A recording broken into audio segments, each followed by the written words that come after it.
Welcome to Jack Tar's Journeys. My daughter's got a Vauxhall Insignia that wasn't working correctly. Her battery was a lot of fault, so she wanted to change the battery, but she bought the battery, bought a new one, but to have it fitted and what they said recoding was £260. So she's asked me if I'll change it for her, and if it doesn't work, then it doesn't work. So I said, well, bring it out and we'll have a go. Let's go and have a look how we change a battery on a Vauxhall Insignia.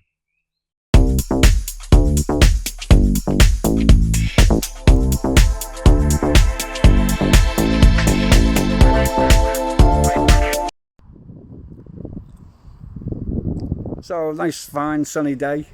My daughter's just brought up a Vauxhall Insignia and she needs a battery changing on it. So let me just quickly flick it around. So this is the Insignia. We're just going to replace the battery that's in there with that one. I've got all sorts of people telling me if we take the other one out it won't work and all that, so it needs recoding. Whether that's true, I don't know. We're going to find out in a minute. I've done it with my Kia, which is there, and they told me the same. We replaced it and the start, stop and everything started working, so let's give this a go. Right, let's crack on and I will video as I go, so hopefully it'll help some of you. So the bonnet release catch is just there, just down by the driver's door. So open the bonnet, there's a little tiny lever just in here, you push it to the side and up pops the bonnet, and there's your battery. So we're replacing like for like on here. It's an AGM 80 amp hour start stop battery. The one we're replacing it with is this one here, which I'm looking for it's an 80 amp hour AGM battery. So I think the 800 cca, let's have a check on that as well. 800. So we're replacing like for like. So first thing we're going to do, you disconnect the air fluid first. Always disconnect this first and reconnect it last. So we'll take that one off, we'll take that one off, we'll whip out the bolts which secure it to the plate, and then we'll put the other one in, stick them back on and connect it all up and hope for the best. Right, let's get some tools. First bolt we're going to undo is this one here. I'm going to use a 10mm socket on it.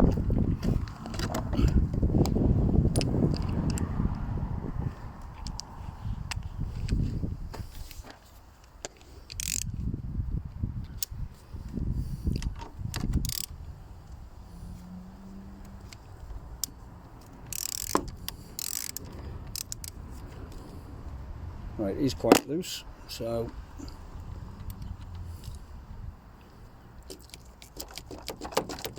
it just whips off like that, put them to one side.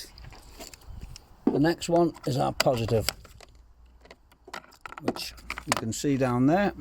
Lift that little cover over and then undo him.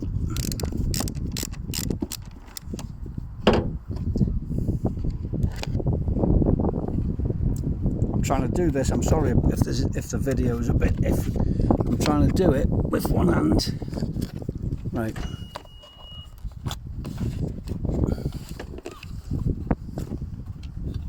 So the other way is lift this little, see that underneath there's a little tab. Let me get a screwdriver bit in this, that'll make it easy, won't it? Or in fact, I'll just use the end of a punch.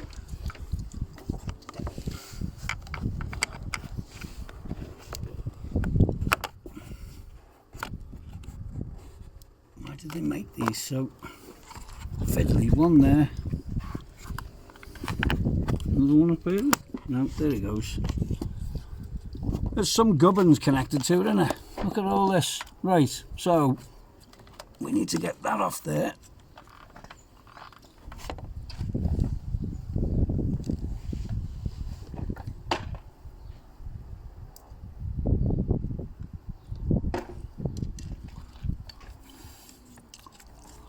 Let's just spread it a little bit. just make it easier to lift off. There we go, that's him. That's basically your battery sort of disconnected, all but.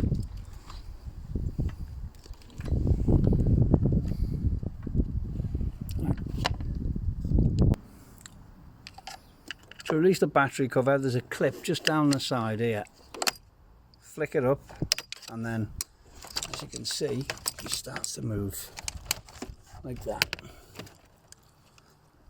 And then undo this bolt down in here, which is a 13mm bolt. So undo that one. I've undone that already. You can remove that. If you remove it, slide the battery down and just pull them out. Right, trying to take the battery out.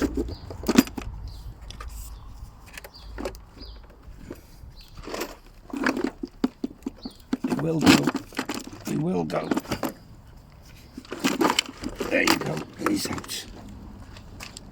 So, offer your battery in.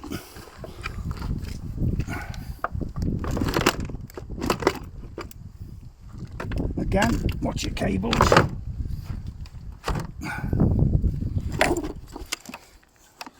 Pull it down, put your strap back on it.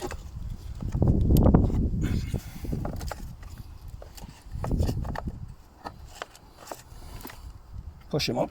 There we go. So he's back on. We don't need this. Next thing we do, we want to get this little bracket in. Down in there. It's awkward, but it will go in. It is awkward though.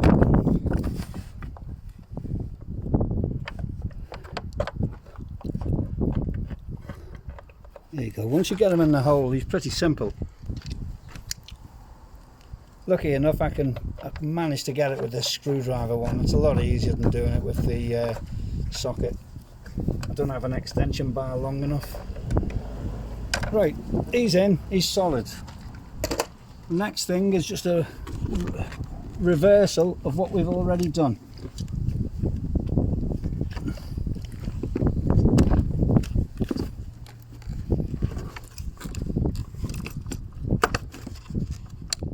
Clip him down, I just heard it clip, and the same on that side.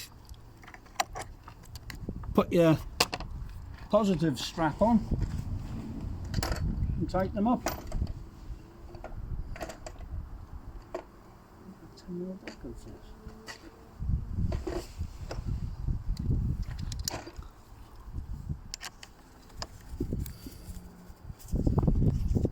If you've got any petroleum jelly or grease of some sort, put it on there and it'll do you a lot of favours, trust me.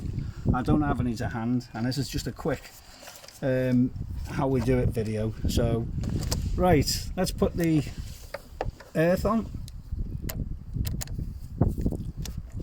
There we go.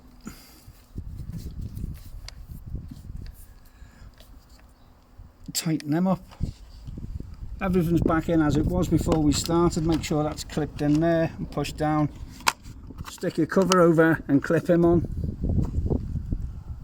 And then make sure you remove all your tools before you try it. Right, my daughter's just going to try and start it now. I don't know how we're going to get on, because we have been told that you shouldn't do it. Let's have a wait and see.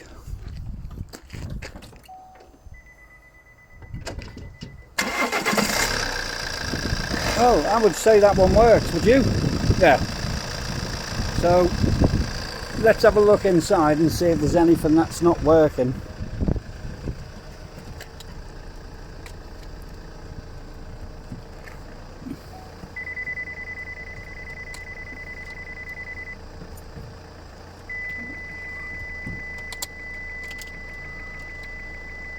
Is that all working? Yeah. What I might do, I've got an OBD2 reader. I might just plug it in and see if it comes with any faults now while I've got this video running. So we'll do that. OBD port, and there's my OBD. I'm going to try and just plug them in there, and it's difficult. I'm going to hand the over to my daughter for a minute while I'm trying to plug this in because I can't quite see it.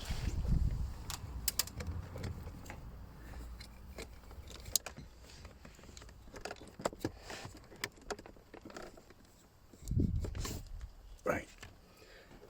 He's in and it comes up SWOBD. Have you got your key a minute? Once he starts up your OBD reader, just turn the ignition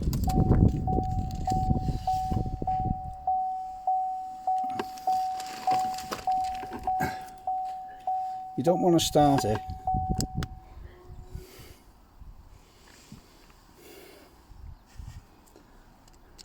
Right. No codes.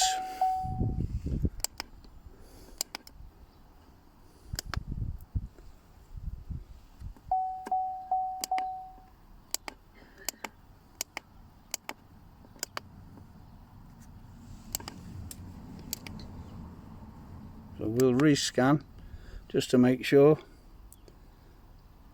Right, no code. So that says it's code free on this little tool anyway. So we'll turn it off. Everything seems to be normal on the car.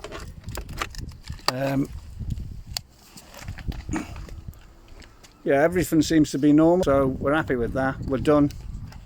I think job's a good one.